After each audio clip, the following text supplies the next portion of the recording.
Darwinian theory is a very comfortable way to see world without presence of God. Remember, it's been not his theory, it's been floating since 17th, 18th century. For some reason, I don't know why, some people say he was Messianian, he was part of that industrial revolution, that I would say elite club that would create new narrative for the future society. I can't tell it to you for sure, but I believe it's every society have its own narrative. Whether it's Soviet society when there is no God, there is only the worker in charge, or American Western society where the cowboy smoking Marlboro and running on his horse towards the sunset. So every society master its own paradigm. So I would say it's not the Darwin, it's the society which would rather easy to accept this paradigm due to their spiritual degradation and lack of spiritual knowledge. So you would say, well, how is it possible that at a certain point the society was very religious and then society lost its belief? Well, when we say religious, it's a spiritual progressive knowledge. Just like a science, true spirituality cannot be stagnant. It has to be very dynamic. So the Aramaic religions were very stagnant with their dogmas. And people would discover the world. They would not be able to live with those dogmas because they were not true and accurate. In Vedic society, thousands of years ago, science and spirituality were one. Islam actually never denies science, considered to be one of the mysterious part of God. However, in Christian society, there was a big contradiction because material science and religion, because basically we can say, and again, we're not trying to offend, Jesus or the saints who were part of that beautiful spiritual experience and they talk about, but as we say, as a church and politicians, the kings or whatever the politicians, create this as a control for humanity. And therefore it lost its own spiritual intrinsic nature. So when the paradigm of the controlling society with democracy, materialism, science becomes stronger than paradigm to control people with religious sentiments, the paradigm has been changed and switched. So that's one answer for your question, but really the answer is different. I just gave you something we would say that would make sense, in a social overview of reality.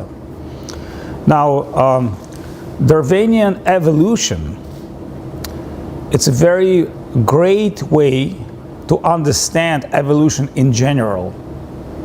Why? Because through different forms of species, we can realize that their body has a particular chain. And that chain, it's not physical, it's the conscious chain. Therefore, in Vedas, Srila Sridhar Maharaj give a very deep idea called subjective evolution of consciousness. So if you did this all great work that Darwin did and other scientists collecting all forms of life and really trace there's particular evolution, then the question is, what happens over time, what really evolves is the consciousness.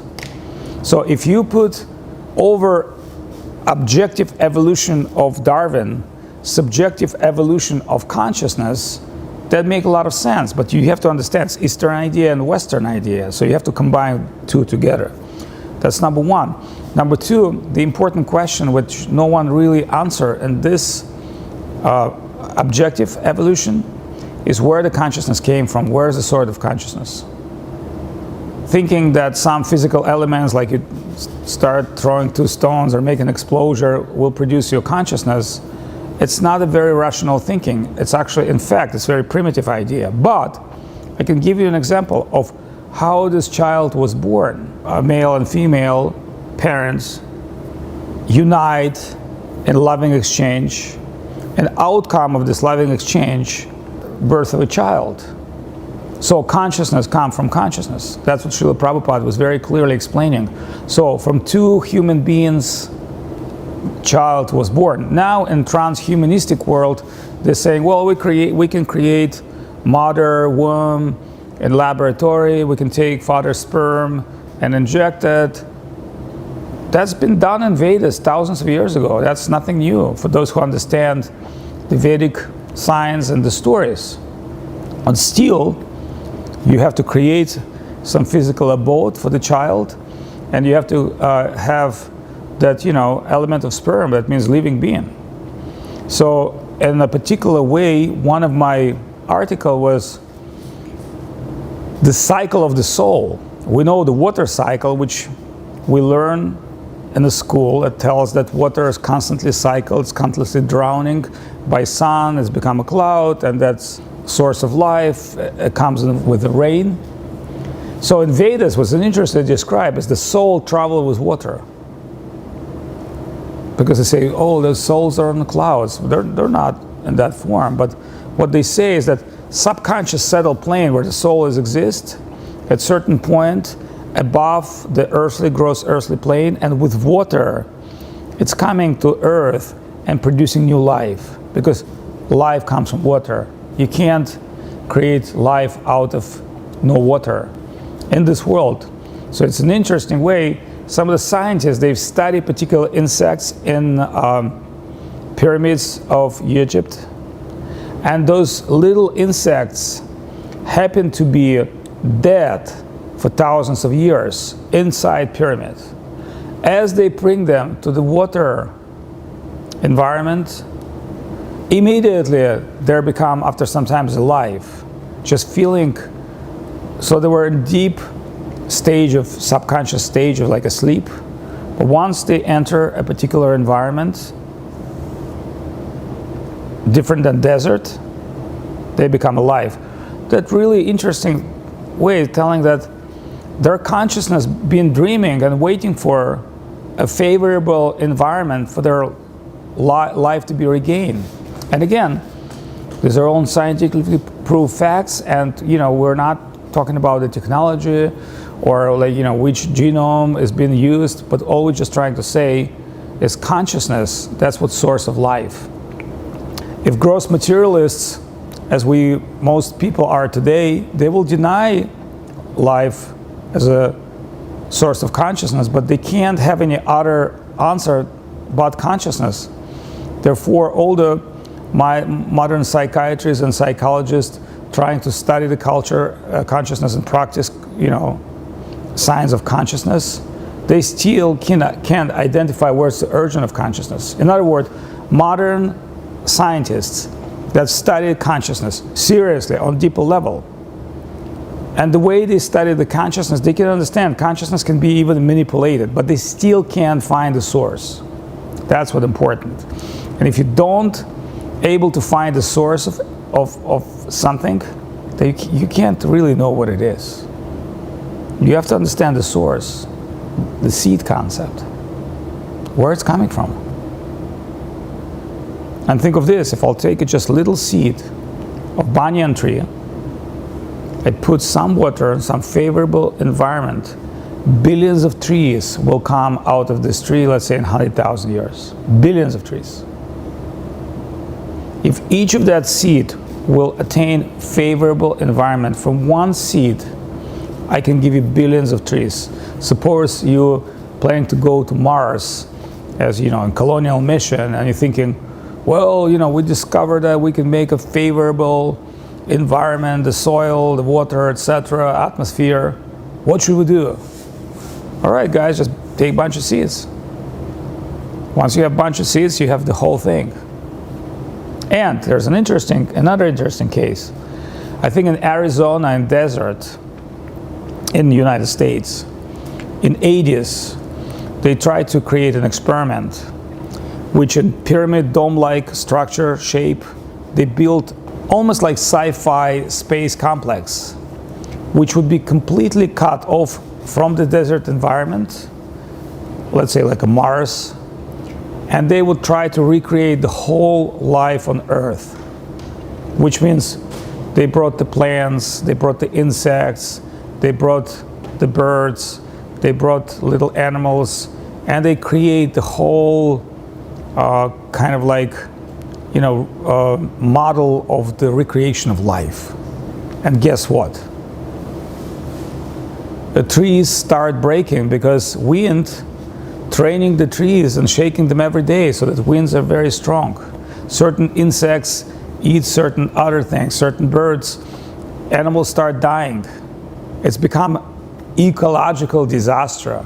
But more than that, this 5 or 6 families, the couples that were supposed to be living like Adam and Eve in this scientific environment, what happened? They become the worst enemy. They still, they're already like retired people. Maybe they don't even alive. They don't still talk to each other. That's how they hate each other. Just being locked up in one environment and, trying to be God. So, it's transhumanistic world. There'll be many beautiful slogans. Oh, we'll just inject you a chip in the brain and you become more productive. Or, with our new device, you can understand your sugar, your heart, and everything. And I would say yes, if the technology can really help, it will. But we can also understand that's also a way to control people. Like once inside your body, something that belongs to me and have clear commercial purpose, that might be a way for you to become my slave. And again, somebody will say, well, people are slaves. They're slaves of their senses. They're slaves. Yeah, but they weren't meant for that. See, if we take theistic spiritual idea that we can say humans are made for self-realizations. If we take somebody else's idea, they say, well, humans are meant for our survival. So we're on top of the food chain. We're the lions. They're the goats. Lions eat goats. Isn't that evolution by Darwin? The survivors of the fittest.